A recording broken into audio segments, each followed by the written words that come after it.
What's your value add? I'm like, yes, that's it. Because if you can live in that space and delegate the rest out, then you have space to start to see that 360-degree view. Then you start to see the possibility with your organization and with your business or your team. Welcome to Monday Mornings with Michelle, the new business podcast. Whether you're kicking off your day or kickstarting your business, Michelle is going to kick your ass into next week with the essential fours: strategy, systems, support, and state of mind. Now, welcome to center stage, Michelle Nedelec. Hey there, peeps. This is Michelle Nedelec, and I am super glad that you're here with us today because I am here with the most amazing Allie Stone. Allie, thank you so much for being here with us today. Thank you for having me. I'm excited to be here. Awesome. So give us a 5,000-foot view of who you are and what you love to do. Oh, well, I'm the founder of The Inspired Leader, which is a local company here in Edmonton where I support female professionals in their careers, help them gain the skills to, overcome the overwhelm that sometimes comes with building our careers and ascending in our careers. And sometimes, maybe all the time, but it's supposed to be a secret, right? And I just help them gain the skills they need to find that balance in their life, to reach the levels they want to reach, and also find ways to do the work that they love. Because I think that's the most important thing. If we're not doing what we love, then I think we really need to sit down and ask ourselves what we're doing each day, right? Absolutely. So how did you get into that as a career? Oh, well, that's been a journey. I started as an entrepreneur in restaurants. So I've actually been in restaurants for the past 17 years, a long time. So I started really early with the original Joe's franchise group, and we were part of the Northern Alberta group. And so there's a pod of us partners, if you want to say that. And through that experience, we opened a lot of stores. We were part of huge expansion. And one of the things we recognized really quickly was that there was a lot of opportunity for people in the organization and that we wanted to do it differently. So, I got really passionate about leadership and I started building my own models around ways to build your career, build your leadership capacity, get to wherever you wanted to go to, whatever that was for you, and started coaching and mentoring people. And so I've been doing that for a very long time, just inside the four walls of what that organization is. And now I offer it to women around the world. So it's pretty cool. Nice. I love that. Well, and having kind of sort of done it, been there, bought the t-shirt, to me, running a restaurant is one of the hardest things I've ever done.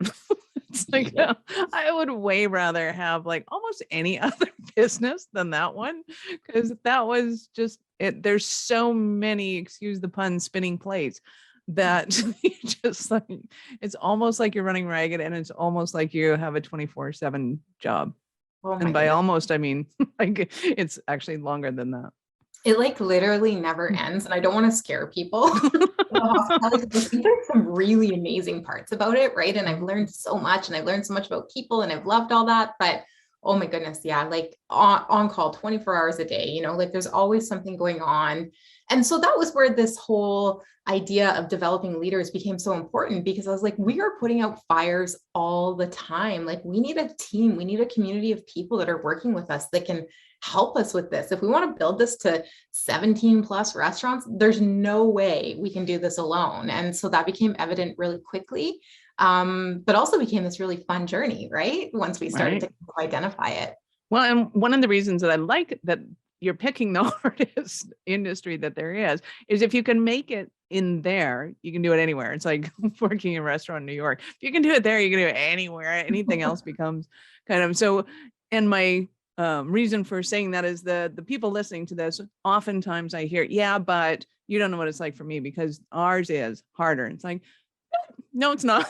If you can do it over there in that restaurant, you can do it anywhere. I guarantee whatever business you have. And a lot of it starts with the mindset. And to me, in fact, it's paramount in this case, when it comes to leadership, to start with the mindset, because without the right mindset, you're often putting into place the wrong systems that are kind of destined to fail because you're taking your own I don't want to say inadequacies, but your own broken thinking into the system and then just manifesting a broken system. Absolutely. And once you become a leader, you have such a responsibility to the people that you lead. So that's our work, right? We need to figure that out. We need to figure out how to be with people, connect with people, how to see around our blind spots and our corners so that we can continue to evolve and bring other people, on that journey with us. I think it's so important. So yeah, Right. yeah, 100%. Well, and you made it interesting. You were looking at running 17 of them. Is that what you said? At our biggest, I just want to make sure that was my trauma. 17. Yes, it was pretty wild. It's 12 now. We've done a little bit of consolidation over the years. But still, that's fantastic. Yeah. And I wouldn't trade it, because I think it just provides so much opportunity to continue to develop and learn, and each restaurant is like its own ecosystem. So you're learning so much in each of them all of the time. And I think that has been part of what has kept me here for 17 years, because never a dull moment, right? Right. That's awesome. So is there really a big difference between 12 and 17? It seems so far out there that it's like, there can't be that much difference at that point. There's a big difference between 1 and 2. Yeah. And I said, you kind of need to get to 4 or 5 before you start to reap the benefits of a bigger organization. When it was 1 and 2, it was like, oh my God, you just didn't even sleep. You're running from restaurant to restaurant all the time and you didn't have the team, right? But once you get, up over 5, you start to get in those, we currently, I think in that organization obviously still exists. We currently have about 350 team members. So I mean, that really impacts how you can run it if you're doing a good job hiring and developing, right? But when you only have 20 people and you have 2 locations, that gets a little dicey some days. Luckily, we didn't have to do that in COVID. Yeah. That would have been a nightmare. No kidding. Well, and it speaks to me a lot of people freak out when they're thinking about growing and expanding. They're like, I am working 24 hours a day now. I can't possibly do this twice as much because there just aren't 48 hours in a day. But then that thing, I don't know if it clicks, if it snaps, if it breaks, if what it happens in your brain. And then all of a sudden you start to realize, hey, there's got to be an easier way to do this. And I'm doing it in order to make myself feel important, as opposed to making other people feel important. And when I can start doing that, then I start to create systems that actually work, because now I'm not emotionally involved in those systems and I can see them for what they are. So is that your experience, and how do you see other people transitioning through that? Yeah. Yes. I mean, I feel like my experience was head down, the Roadrunner with the legs just going. Quite young to really find myself in that position. So a lot of it was trial and error for me, for sure. The breaking points, all of those things. But I do think there comes a point where you see, I always say when I'm talking to people now, I'm like, it's the eagle eye view. Comes a point in your career where you can actually step back and you can see everything from way over top, and then you can see way out into the future. And I don't really know, Michelle, you might have an opinion on this. I don't know what clicks that for somebody or how that happens, but I have crazy visions now. I can see way out. I can see way out with the inspired leader. I can see things from a totally different perspective, but I think that requires you really knowing what happens on the ground and the frontline level, and then beginning to build out from there over the years and understanding what those systems are, what those processes are, what the things are that are going to, what would I say, more automate the things that are taking all your time when you're on the front line, right? Mm-hmm. And you can't be afraid to say no, because I think we become entrepreneurs because we like to say yes. And then we have to learn to say no. So I think that that's a really big thing, and find what is the biggest piece of advice I tend to give women in my leadership program these days is what is your what's your strength? One of the gentlemen that I coach says, what's your value add? And I'm like, yes, that's it. Because if you can live in that space and delegate the rest out, then you have space to start to see that 360-degree view. Then you start to see the possibility with your organization and with your business or your team. And that's when anything becomes possible. And that's when it gets really groovy, right? So when we stay kind of at the front line, it feels like the Roadrunner. So it is important to evolve and really try to figure out how to take those steps forward and move up. Well, and you present a good visual, because I remember at one point somebody said to me, in order to be an eagle, you got to soar with eagles. And at times when you're the road runner running, it requires an eagle picking you up, flying with you, and you're thinking, am I to prey at this point? Because I kind of feel like prey right now. And the roadrunner's looking around and he's pretty sketched out for sure. It's like, no, I'm just trying to show you the big picture. It's like, this is really freaking me out. And it's true, right? Like, and it is scary the first time you start to see it and you're like, whoa, and you want to step back. And that is all about, you started with the mindset. It is all about that mindset and how willing are we to look into the things that make us scared, the things that freak us out a little bit, but we know there might be some possibility in there. And I think that's why entrepreneurs are crazy, amazing, and beautiful all at the same time. Because they're willing to lean into that and be like, okay, like what is possible? What if, right? And I just think that that's so fun. So I love hanging out with people who own businesses because we could just talk for hours. Right. So what are some of the things that you see people getting weirded out the most about when it comes to taking on that leadership role and stepping back from the doer role?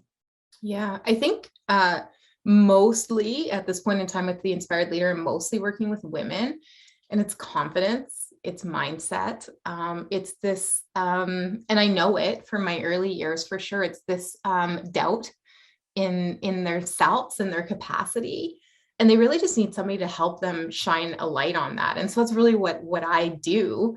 But I know we can find this in organizations and in companies everywhere, right? It's a matter of finding people that we can work with. But I definitely think the confidence is a huge thing with women. We still what is it? What's the stat? It's like 80 cents. We still make like 80 cents on the dollar of men, right? And okay, fine. But that still affects the way that you think about yourself because it's a societal thing, right? And so this confidence piece and this starting to really believe in yourself and own who you are and show up authentically allows you to come into the workforce and be a leader at the same level as a man, and then learn to work together and bring that masculine and that feminine together, because that's when it really works, right? It's not about one or the other. It's about us working together as equals in this like co-creative kind of environment that you see these businesses really excel, really thrive, and like become impactful businesses in the world, right? They've unlocked that door. Absolutely. And I often equate it, being a Gen Xer, I often looked at that and went like, why? I don't get it, because I would go into an office and I'm like, okay, it's full of guys. Awesome. I dominate this room. As long as there's no other women competing for my attention, then I know I dominate. So I had a little twisted opinion of the whole thing, but I saw a group of co-ed soccer players, like the little itty bitty ones playing when they play herd soccer. And I noticed that the guys are just right in there. They're like, I'm going to attack that ball. I'm going to eat that ball. None of them know what they're doing with the ball. None of them. Like there isn't one kid there that actually had any skill whatsoever. But the boys were in and the girls would just kind of sit back and didn't want to get kicked, I think was more of the thing. But they were kind of strategizing the field a little bit more. So it's like they're looking for somebody who's open. They're looking for when there's an opening in the ball and they can go and get it without getting kicked. And I think we bring that same kind of attitude into the boardroom, and we're thinking, I don't want to get kicked. I don't want to be, all that and a whole lot more. I am not at that point where I'm that good, so I'm not going to jump after that position. Whereas guys are just like, hey, that position looks fun. I think I'll go do that. And that's what you kind of need to kind of climb up. Upset about that men don't get upset about that. Like, I love that about them. I'm like, I want to be more like that. Just go and do it. Yeah, go for the ball. Absolutely. And I think if we have that kind of fun attitude towards business, as opposed to getting really freaked out that, oh my God, my paycheck's on the line. I got to pay my visa this month. I got to pay my mortgage. I got to we adult life so much that we forget to kid life. And really it's super fun running a business. It's super fun being able to organize things. It's super fun being in a leadership role and being able to see the little nuggets of awesomeness that are in people and being able to nurture that when you can see it. So I think it's just really a matter of kind of stepping back and going, how do I play, herd hockey or herd soccer? And how do I want to bring that into in the boardroom or into the business life?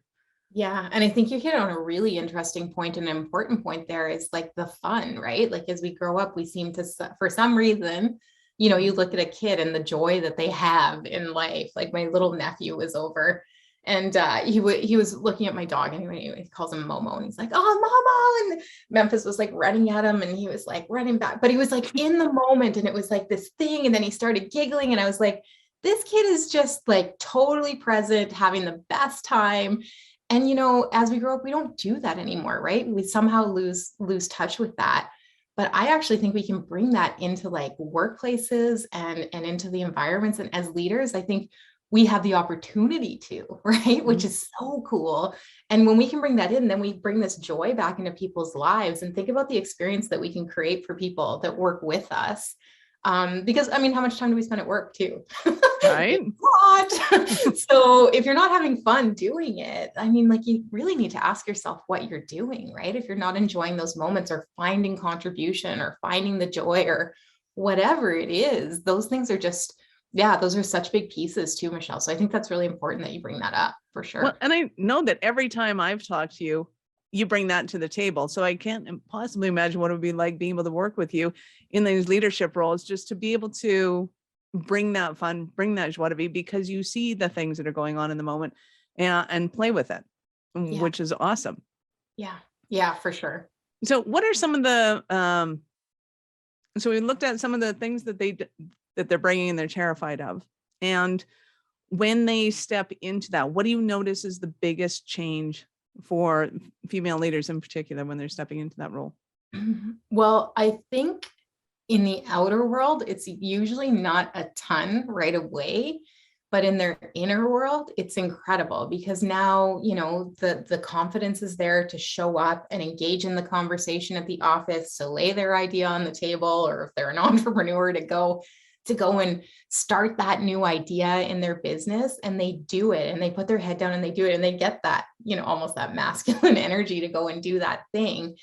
So I think it really starts internally.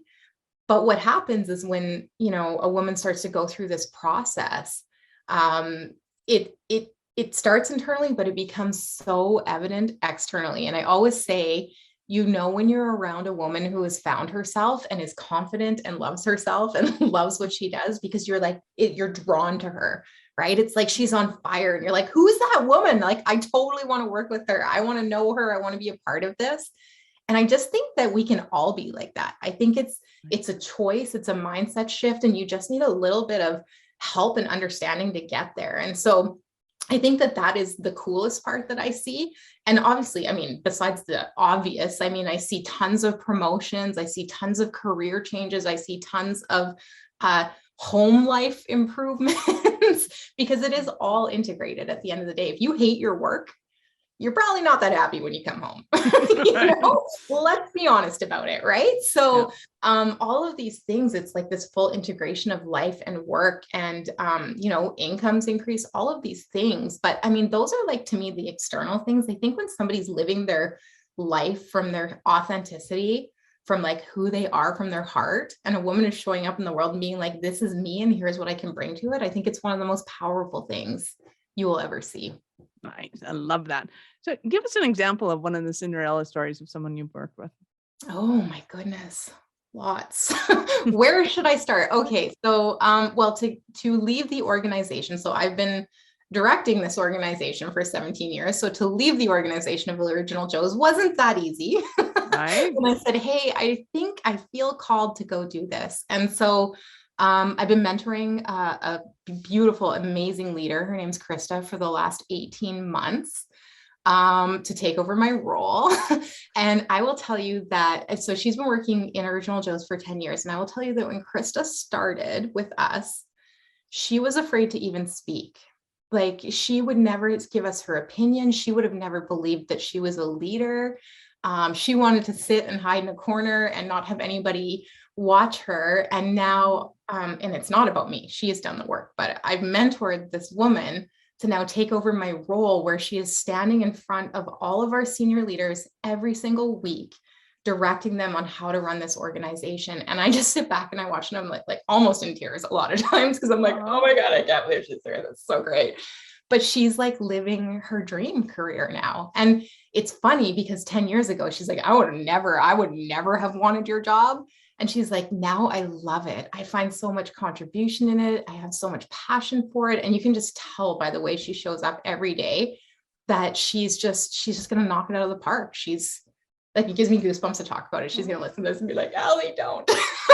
But she's just, yeah, it's the evolution of, you know, Krista, and I've seen it in many women, but Krista specifically, she is one of the most beautiful people you will ever meet. And everybody wants to be led by her now. And like, what amazing, right? So yeah, I love the Krista story. And I'm never letting her go. You know, once you have that relationship with somebody, you're like, we can't leave each other's lives now too, right? It becomes so meaningful, that time that you spend together. So yeah. That's awesome. I love that. So what are the stumbling blocks that somebody might be having? They're listening to this right now and going, oh my God, Allie, I need you so badly. I just think if you are waking up every day and you're dragging your butt out of bed to go to work and wondering what you're doing, you might want to talk to somebody. Maybe it's not me, but you might want to talk to somebody, because you might want to see if there's a mind shift, a different perspective, some different way you can look at what you're doing. If you find that your work is bleeding over into your home life and you're having problems, you might want to talk to somebody like a coach, like a leadership coach, because these things can be worked with. Like, I think we often think this is it, right? We get used to it. It's like comfort. And we're like, okay, well, it sucks, but this is it. This is my job. This is what I'm going to do. But at the end of the day, that's actually not the case. That's not the world that we live in. And so when you're willing to get just a little uncomfortable and do a little bit of work, you can completely change your life and live in a whole new space. So I just think if you're unsatisfied, if you're waking up and you're like tired and you're like, I don't want to do this, I definitely think that that's a conversation that should be had, and probably not even that deep of a fix at the end of the day, right? It's like, just like I said at the start, seeing around your corners, right? What's your blind spot right now? What can you do to make your life a little bit better? 1% every day. That compound is huge at the end of the year. So. Absolutely it is. And even I myself found myself in that predicament, because when we pivoted, I went, oh, I'll do the creative side of the company. You do the tech side. This is good. I understand the tech. We can do this. And I put myself in the position of project management and discovered that I absolutely, with a passion, hated project man. I love strategy sessions. I love seeing the whole over picture. I can do that all day long. Like, I breathe.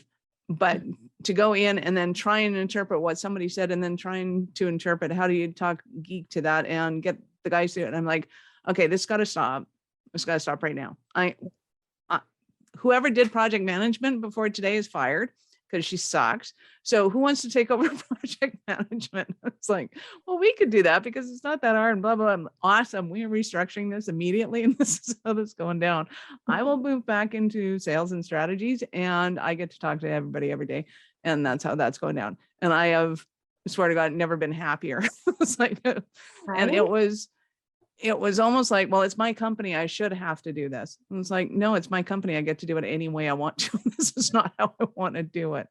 And I so think in our careers, we can too. Like, if we come at that from a caring way to our organizations, they're going to want to find a fit for us. They don't want to put us in a place that we hate, because we're not going to stay in the end way. Right. So I think that that's an important piece too. Like, even if you are an employee, you can have this conversation. You can work yourself to a place where you can show your employer what your greatest assets are and ask to be put there, right? I think that's always possible.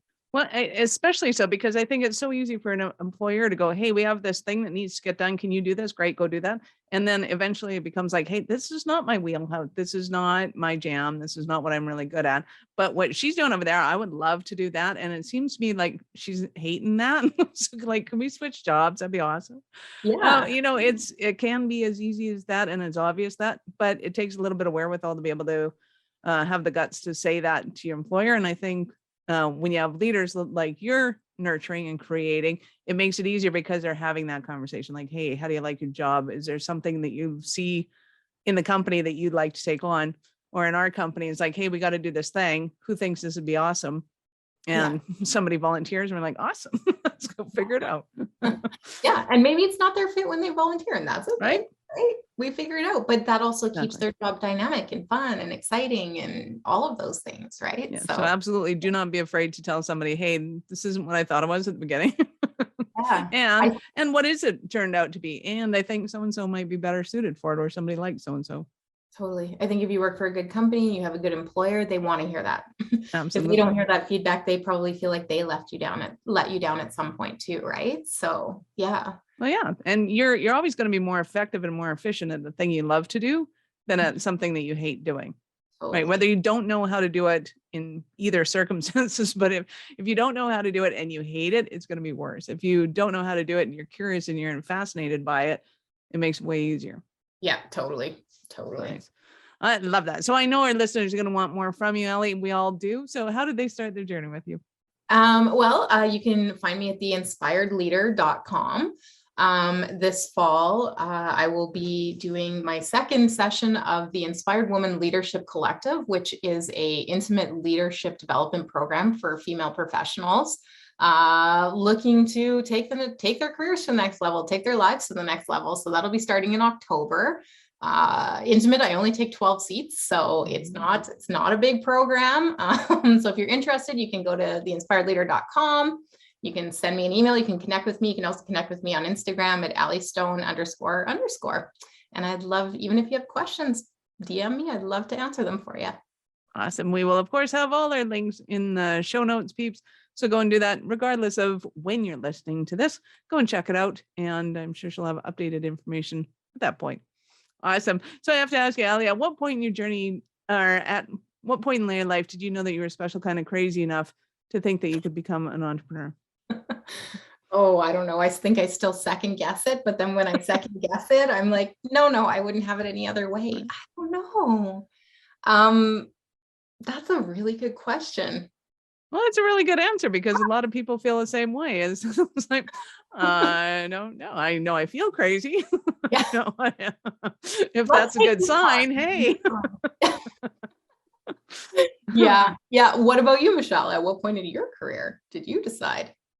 Oh, I knew I was crazy right off the bat. In fact, I think I knew I was crazy in school, because I kept telling my teachers, hey, and can I learn about this? And they go, no, you can learn about that in high school. No, you can learn about that in university. No, you can learn about that when you specialize.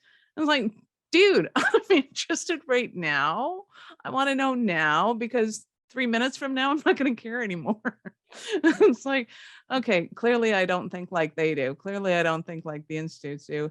And it's time to go out and forge my own way and figure this whole thing out. So yeah, I love that. Outside the box. Right.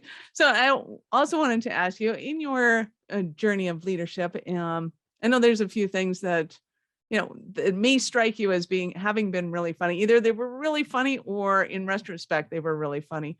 Can you remember any of those episodes where you're like, oh my God, that was a colossal fail, but damn, that was funny? Well, I've had a lot of colossal fails. I'm going to be the first to admit that for sure. Really funny colossal fails. Well, I would say that when I was running, it's only funny now. Okay, this was not funny then, but when I was running, one of the things I wanted to do throughout the tenure with the restaurants is I wanted to be a general manager. So I really wanted to understand that role.